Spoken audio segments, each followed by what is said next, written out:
The Krellian combat arena smelled like overconfidence and polished chitin. Lieutenant Maya Torres leaned against the observation rail, watching Commander Thexar demonstrate proper strike form to his recruits for the fourth time that training cycle. His exoskeleton gleamed under the sodium lights as he moved through the sequence with mechanical precision. When he struck the practice dummy, his carapace shimmered, absorbing the impact, redistributing energy through crystalline matrices embedded in his shell. 3 million years of evolution, Thexar announced to his 16 recruits, mandibles clicking with satisfaction. When a Krellian is struck, we do not simply endure, we harden, we strengthen. This is why we have never lost a ground war. Maya suppressed a yawn. She'd been assigned to Station Apex as part of some diplomatic exchange program nobody seemed particularly excited about. The Terran fleet had decided cultural integration meant sending humans to watch aliens train. She wore her standard-issue jumpsuit and boots that had seen better decades, mentally compiling her grocery list while Thexar pontificated about Krellian superiority. 20 minutes of this. 20 minutes of watching recruits telegraph their strikes like amateurs waving flags. The key, Thexar continued, raising his primary arm high, is commitment. Hesitation creates weakness. A proper blow carries the full weight of. Your recruits are telegraphing, Maya said. The training ring went silent. 16 pairs of compound eyes swiveled toward her. Thexar's mandibles clicked once, the sound that usually preceded someone having a very bad day. Elaborate, he said, voice dropping to that dangerous register. Maya shrugged, a peculiarly human gesture involving too many joints moving in casual dismissal. They're pulling back before they commit. You can see the strike coming 3 moves out. In an actual fight, they'd be gutted before their fist landed. One of the younger recruits made a noise somewhere between indignation and embarrassment. Thexar silenced him with a glance, then stepped toward the observation rail with deliberate slowness. Perhaps, he said, each word measured, the lieutenant would like to demonstrate proper form. Not really, Maya replied. I insist. She sighed, that exhausted sound that managed to convey weariness with existence itself, and hopped over the rail. She landed in the ring with casual grace, like she'd done this before and found it boring every time. Fine, she said, throw a punch, I'll show you what I mean about telegraphing. Thexar's smile was a terrible thing to witness. I will demonstrate a proper strike, defend yourself. Sure. He didn't give her time to set a stance. That was the point, to show these soft species that Krellian combat doctrine allowed no preparation. His arm came down in a perfect arc, backed by 200 kilos of dense exoskeleton and enough kinetic energy to pulverize bone. The kind of blow that could crack bulkhead plating. Maya raised her left hand, palm out, at roughly the speed someone might use to swat a fly. The sound wasn't an impact. It was a cascade, a sharp crystalline crack that traveled backward through Thexar's arm like reverse lightning. His carapace shattered. Pieces of chitinous armor fell to the arena floor with sounds like dropped pottery. Thexar staggered back, his arm going numb before exploding into pain signals his brain couldn't categorize. Around the ring, recruits stood frozen, compound eyes wide. The medical team, stationed 2 corridors away in case of training accidents, arrived in under 30 seconds, which was impressive given they'd been expecting routine bruises, not catastrophic armor failure. A Quillan medic eased Thexar to the floor, chirping in distress while scanning the damage. The readouts didn't make sense. His armor hadn't failed under impact pressure. The stress fractures radiated from the point of contact in impossible patterns, as if the crystalline structure had been asked to absorb an attack that came from inside and outside simultaneously. What did you do? Thexar managed through the pain. Lieutenant Torres was already walking back to the observation rail, examining her fingernails with the concentration of someone who'd just noticed a hangnail. Telegraphed, she said, told you. What did you do? She glanced back, and for the first time Thexar saw something in her expression that might have been pity. I didn't hit you. Then what? I just didn't move, she paused. You hit me, or tried to. Turns out that's a problem when someone knows how to be where the force isn't. Station Commander Velkoz arrived 6 minutes later, trailing security personnel who looked deeply confused about whether they were supposed to arrest the human or protect her. Velkoz was a Hixar, four-armed, bureaucratic, and perpetually disappointed in everyone, which made him ideal for administrative work and terrible for crisis management. Explain, he said, staring at Thexar's ruined arm, then at Maya, then at the arena floor where fragments of Krellian armor were being collected for analysis. Training accident, Maya said simply. That's not, Thexar started. The commander demonstrated a strike. I defended. His armor experienced a structural failure. She met Velkoz's gaze evenly. Should probably check the manufacturing specs on that batch. Krellian carapace doesn't experience structural failures, Velkoz said flatly. First time for everything. What did you do to him? Nothing literally. I raised my hand and stood there. He did the rest. One of Velkoz's aides, a young Vin who looked fresh from administrator school, whispered something urgent. The station commander's expression shifted from annoyed to concerned to what might have been the Hixar equivalent of existential dread. Get her out of here, he said quietly. Medical wing, full scan. I want to know what kind of augmentation we're dealing with. I'm not augmented, Maya interrupted. And someone get me the security footage, Velkoz finished. All angles. Maya allowed herself to be escorted out, mostly because she looked like she wanted to leave anyway. As she passed Thexar, still being tended by increasingly frantic medics, she paused. For what it's worth, she said, that was actually decent form. You just shouldn't have assumed that harder and faster always wins. What does win? Thexar asked, because his pride was already destroyed and he might as well have answers to go with the humiliation. Maya considered this. Not being where the hit is, it's harder than it sounds. Somewhere in the station's administrative core, Velkoz pulled up the security footage and watched it 17 times. Each viewing brought him to the same deeply unsettling conclusion. The human was telling the truth. She hadn't done anything. That somehow was worse. The conference room on Deck 7 had been designed for diplomatic negotiations, which meant it was aggressively neutral. Beige walls, adjustable atmospheric controls, and seating that accommodated 17 different body types while being comfortable for exactly none of them. 3 days after the incident, it hosted what Station Commander Velkoz had diplomatically labeled an emergency xenobiological consultation, and what everyone else correctly understood to be an argument with academic credentials. Dr. Sivant, the Vin physicist, had claimed the head of the table through sheer intensity.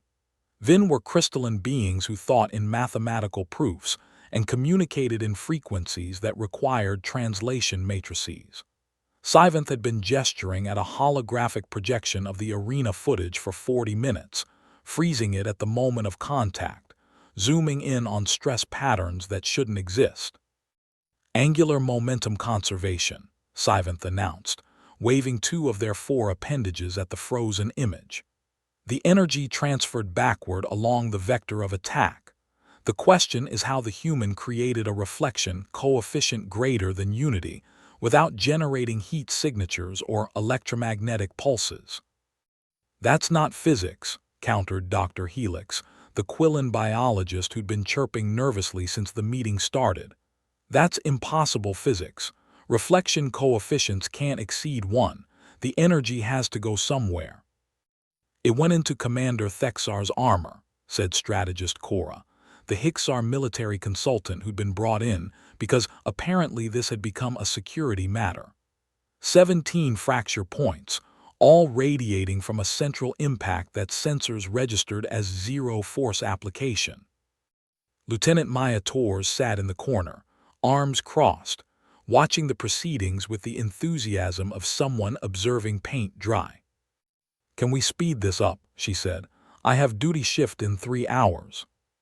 "You will demonstrate the technique," Sivanth said. "Not asked, stated as fact." "I really won't. The station requires understanding of. The station requires you all to accept that sometimes things happen and they're not complicated." Maya uncrossed her arms, leaned forward. "I stood still. He punched. His armor broke. End of story." "But the mechanism is standing still. We've established this." "You're being deliberately obtuse," Cora said, all 4 arms folding in what might have been Hicksar body language for losing patience. "I'm being accurate. You're being complicated." Sivanth's crystalline structure pulsed with colors that the translation matrix rendered as frustration. "A ballistic test dummy has been prepared. Demonstrate your defense against its striker arm. Let us observe, measure, quantify." Maya looked at Velkoz, who'd been sitting silently through the entire debate. He nodded once, less permission, more plea. "Fine," she said, standing. "But when this doesn't tell you anything useful, can I leave?" The testing chamber adjacent to the conference room had been hastily converted into a laboratory. The ballistic dummy stood, mounted on a hydraulic platform, 3 meters of military-grade composite, designed to replicate combat strikes with calibrated force. "When you're ready," Sivanth said, manipulating controls that would record everything from infrared signatures to gravitational fluctuations. Maya walked up to the dummy, positioned herself directly in the striker's path, and raised her hand with the same casual energy she'd used in the arena. "Go ahead," she said. The striker arm launched, 2,000 newtons of force traveling at combat speed, aimed directly at her palm. The arm disintegrated. Not broke, not shattered like Thexar's carapace. Disintegrated. The composite material simply came apart at the molecular level, pieces raining to the floor like confetti made of shattered confidence. The sensor arrays went berserk. "Impossible," someone whispered. Maya lowered her hand, brushed composite dust off her sleeve. "Are we done? How did you do that?" Dr. Helix demanded, abandoning all pretense of scientific detachment. Maya's patience, already thin, achieved transparency. "Look, you're all trying to explain this with biology or technology or physics you understand, but you're asking the wrong questions. You want to know what I did? I used technique, physical technique, the kind you learn through practice." "Technique doesn't override physics," Cora said flatly. "Technique is physics, applied physics. You just don't have a framework for it because apparently none of your species needed one." Dr. Helix pulled up a medical scan on a secondary display. "Your bone density, muscle fiber composition, neural conductivity, all baseline human standard. You're not enhanced. You're not augmented. You're not even particularly athletic by Terran metrics." "Correct. So how?" "Practice," Maya said again, slower. "Repetition, training. 15 years of learning how to move, how to stand, how to redirect energy through proper positioning. It's not a superpower, it's a skill." "What kind of skill causes ballistic dummies to explode?" Velkoz asked. Maya smiled, and it wasn't friendly. "The kind humans have been teaching each other for 3,000 years. Wing Chun, Tai Chi, Aikido, Bagua, Salat, pick your lineage. We've got hundreds, maybe thousands if you count regional variations." "You're saying this is common knowledge on Earth." Sivanth's translation matrix might have been malfunctioning because the output sounded like horror. "Common enough. Most cities have schools. You can learn online if you want, though that's not recommended." "How many humans can do this?" Cora asked, and his voice carried the careful tone of someone who just realized they might be asking the wrong species questions. "Do what? Block a punch? Millions probably. Do it well, fewer but enough." Helix was pulling up data now, fingers flying across the interface. There have been other incidents, 17 logged in the past 8 years. Humans deflecting attacks, stopping strikes, defending against weapons with bare hands. We thought they were anomalies. They weren't anomalies, Maya said. They were Tuesday. This is a weaponizable discipline, Cora said slowly. Your species has developed a combat methodology that functions outside conventional physics frameworks. We developed exercise routines that sometimes work in combat. There's a difference. And you won't teach us. Couldn't even if I wanted to. Your biology is different, your proprioception, your kinesthetic awareness, your entire relationship with gravity and momentum. It's all tuned to different frequencies. What works for humans might break you. She paused. Literally, like that dummy. The room absorbed this information, with varying degrees of distress. Finally, Maya headed for the door. I'm going to get coffee and pretend this meeting never happened. She left them there. Scientists, strategists, and station commanders, all staring at sensor data that confirmed nothing except that humans had been doing something impossible for millennia and considered it perfectly normal. Somewhere in the testing chamber, composite fragments continued settling to the floor, each piece a small monument to assumptions that hadn't survived contact with reality. Behind her, she heard Cora's voice, quiet and unsettled. Find me every incident involving human defensive capabilities, every single one. Maya didn't look back. She'd filed her reports. She'd demonstrated what they asked. If they wanted to panic about humans practicing ancient arts in strip mall dojos across Earth, that was their problem. She had coffee to acquire and a duty shift to prepare for. The Taharan archivist's name was Mesklin, and he'd been documenting galactic incidents for 73 years with obsessive precision. Taharan didn't forget. They didn't overlook. They certainly didn't miss patterns that emerged across multiple data sets. Which was why Mesklin had requested an emergency session, with the symposium panel 48 hours after the ballistic dummy incident. He'd brought files. 19, Mesklin announced, projecting a timeline across the conference room's main display. 19 documented encounters over 8 years where human personnel defended against attacks that should have connected. I cross-referenced medical reports, security logs, insurance claims, and witness testimonies. Strategist Cora studied the timeline with the expression of someone watching their career catch fire. Why wasn't this flagged earlier? Because they occurred across 47 different stations, colonies, and vessels. No centralized reporting. No pattern recognition until Dr. Sivanth censored data from the ballistic test triggered my search parameters. The timeline flickered, highlighting the first incident. Case 1. Human cargo specialist Yuki Okoro, defending against a boarding attempt by Drex pirates.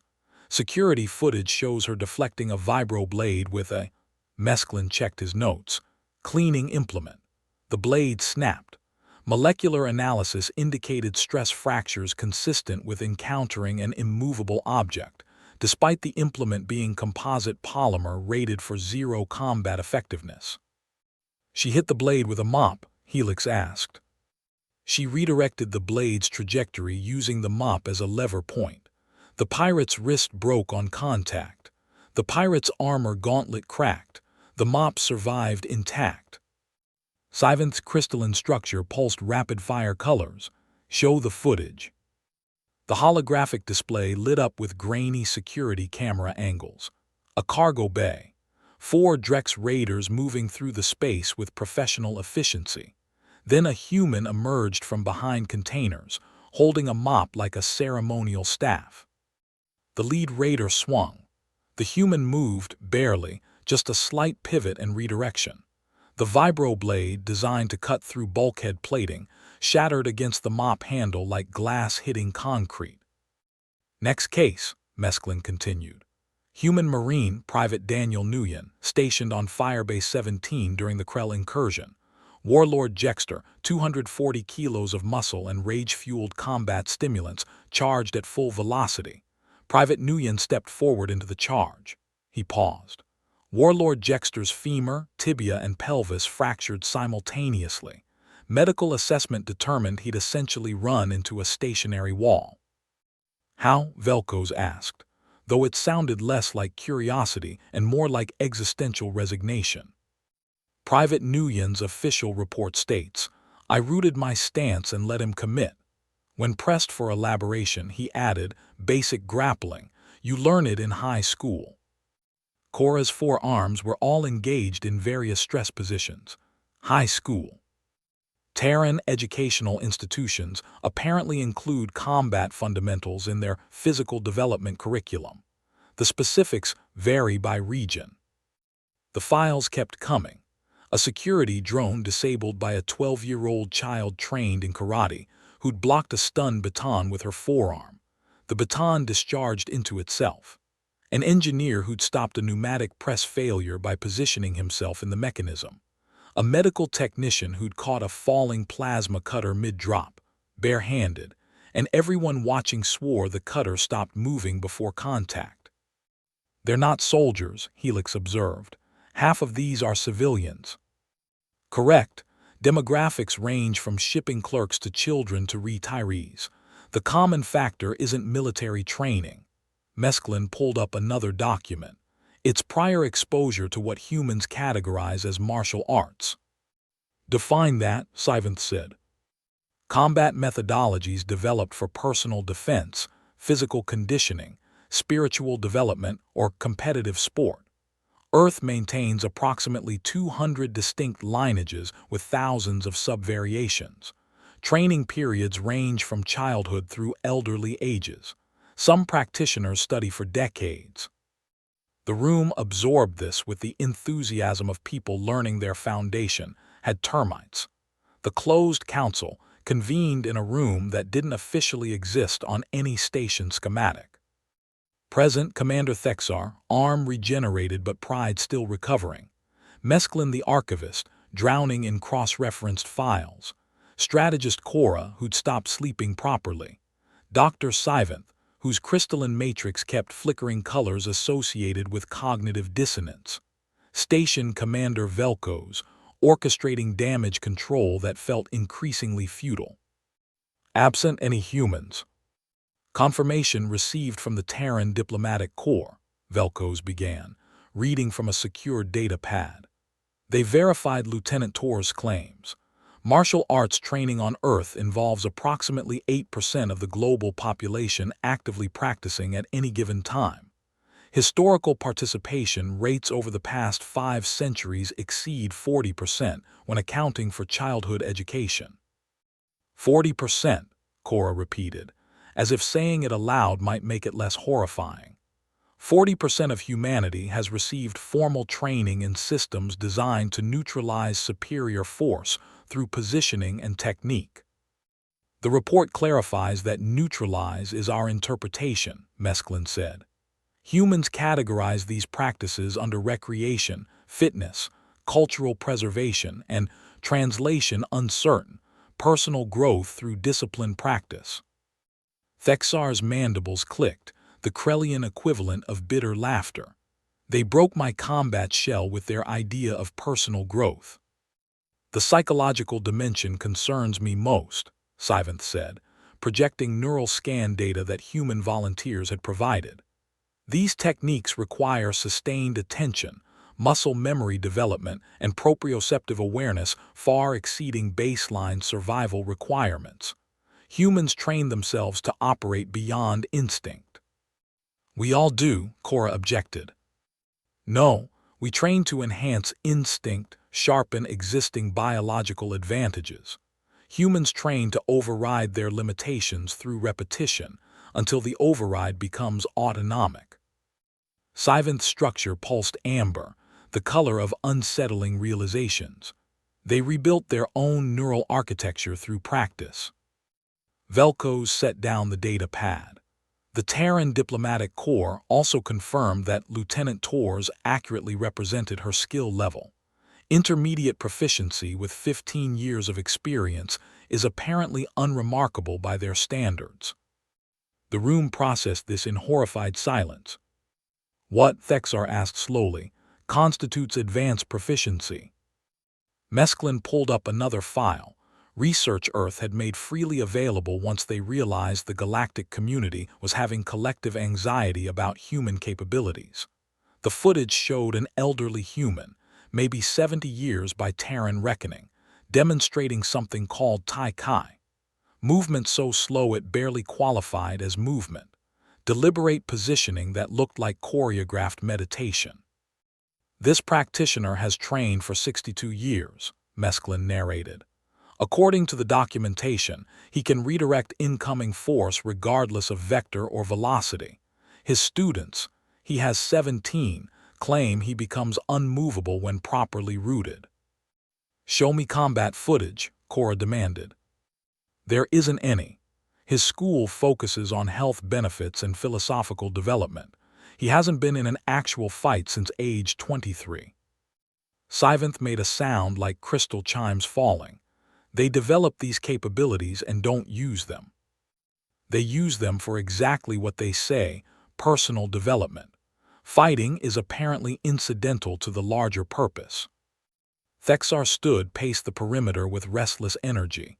I wanted to prove Krellian superiority, wanted to demonstrate that biology beats soft species every time. He stopped. I hit that human with everything evolution gave me. She barely moved, my armor shattered, and the worst part, she looked bored. She was bored, Cora confirmed. I reviewed her psychological profile. Lieutenant Torres finds this entire situation tiresome because from her perspective, we're asking obvious questions about mundane skills. How is any of this mundane? Mesklin spoke quietly. Because humans have been doing it longer than most of our civilizations have had written language. The oldest confirmed martial tradition traces back 3,000 years, likely older but documentation degrades. The weight of that settled over the council. Velko's accessed another file, marked with security clearances that made Cora flinch. Intelligence assessment from our military liaison. If conflict arose between humanity and any galactic power, conventional tactical models assume ranged engagement, fleet actions, technological superiority determining outcomes.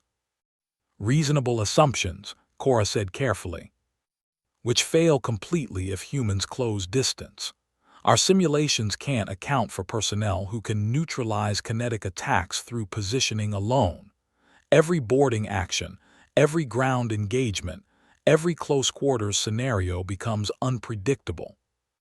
You're suggesting humans are unbeatable in melee combat, Thexar said, his tone carrying both challenge and something that might have been hope. Hope that someone would contradict this nightmare. I'm suggesting we don't have frameworks to evaluate that question. Our combat doctrine assumes biological and technological constants. Humans introduce variables we can't measure.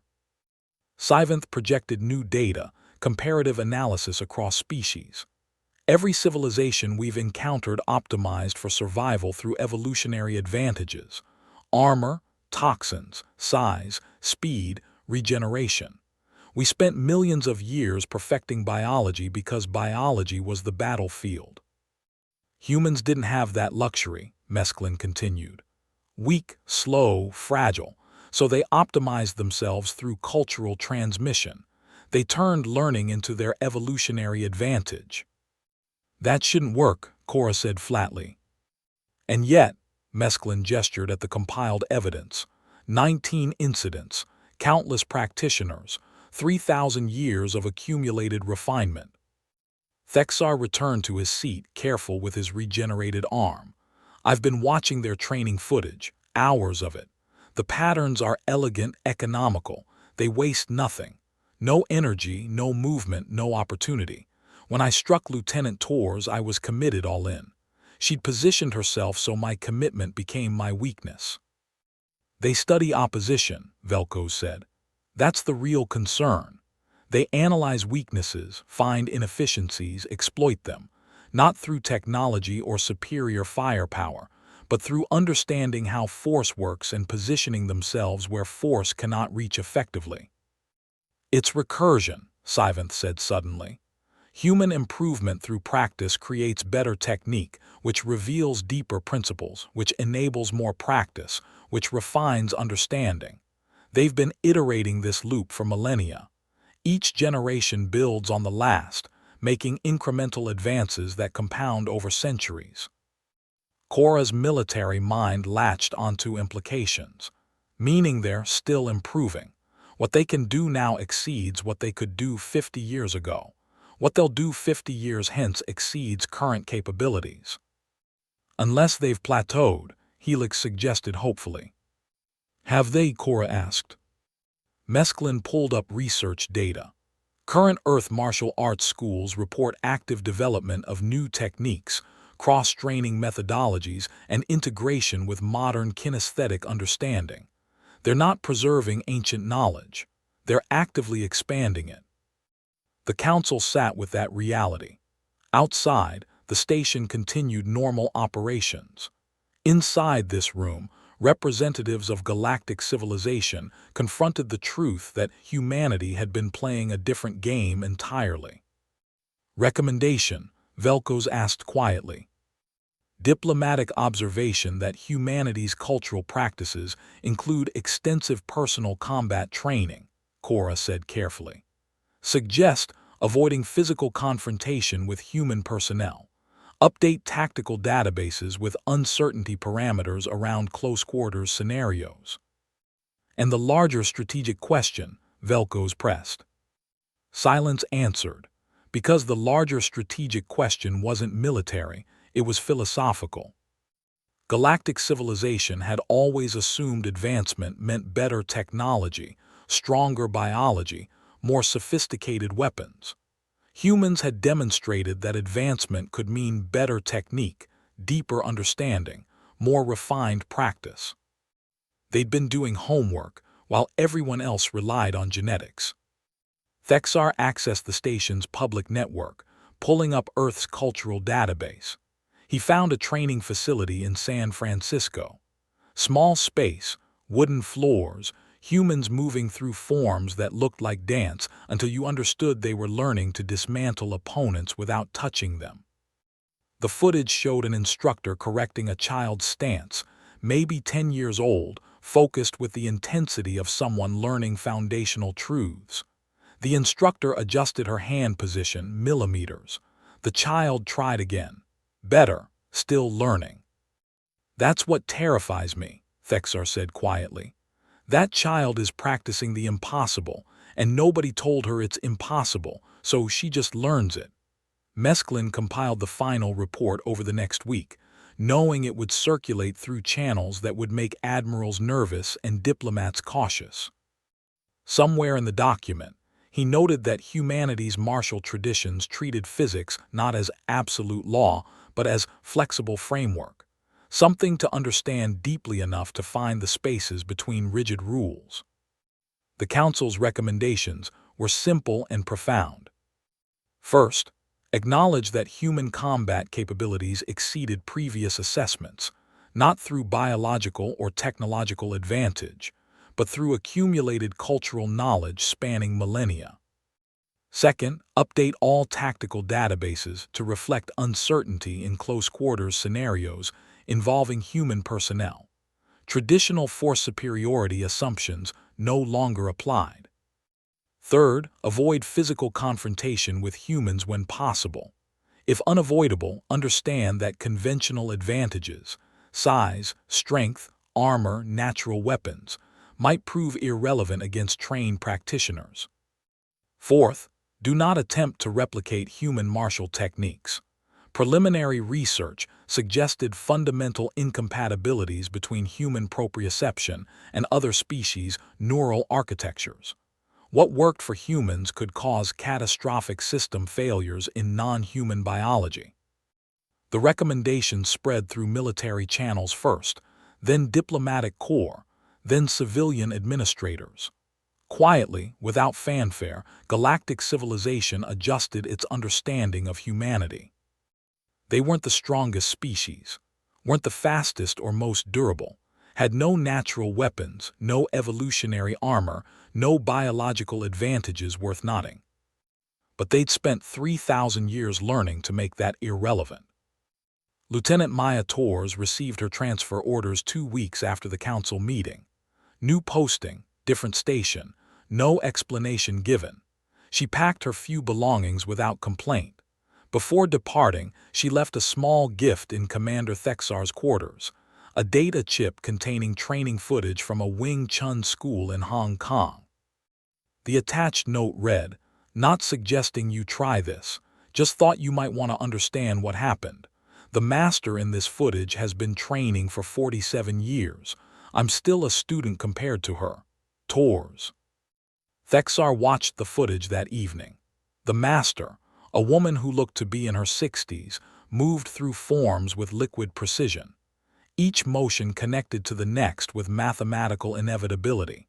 She demonstrated applications with students, redirecting their force with such minimal effort it looked like the attackers were defeating themselves. Near the end of the footage, the master spoke directly to the camera in Mandarin, translated by subtitle. "We do not fight the opponent's strength. We align with it, redirect it, use it. The harder they push, the easier they fall. This is not magic. This is understanding." Thexar understood then what had broken his armor. Not Maya's strength. His own force, redirected back through the structure of his attack, exploiting the very properties that made Krellian carapace formidable. She'd turned his evolutionary advantage into a vulnerability by understanding it better than he did. On Earth, in a converted warehouse in Bangkok, a child took her first martial arts class. She learned to bow, to stand properly, to make a fist. Basic fundamentals that would take years to master and decades to truly understand. Her instructor, a man who'd been training for 35 years, watched her struggle with a simple block, adjusting her elbow angle by centimeters. "Good," he said. "Again. We practice 10,000 times to make it natural. This is the way." The child practiced. Around her, others did the same. Children, adults, elderly practitioners moving through forms perfected over centuries. None of them knew that somewhere in deep space, an entire civilization had just discovered their practice sessions and called them impossible. None of them cared. They were simply continuing what humans had always done, taking their limitations and transforming them through discipline, repetition, and 3,000 years of accumulated wisdom into something the universe hadn't expected. Somewhere in the archives, Mesklin added a final note to his report. Humanity optimized not through biology but through culture. They teach each generation to overcome what evolution denied them. This is their true strength, not what they are, but what they choose to become through endless practice. The document was filed, classified, and distributed to those who needed to know. And across Earth, in 10,000 schools and dojos and training halls, humans continued their impossible homework, teaching each other to stand where force couldn't reach them, to move like water, to make the hard soft and the soft hard. They called it tradition. The galaxy called it terrifying. Humanity simply called it Tuesday and kept practicing. And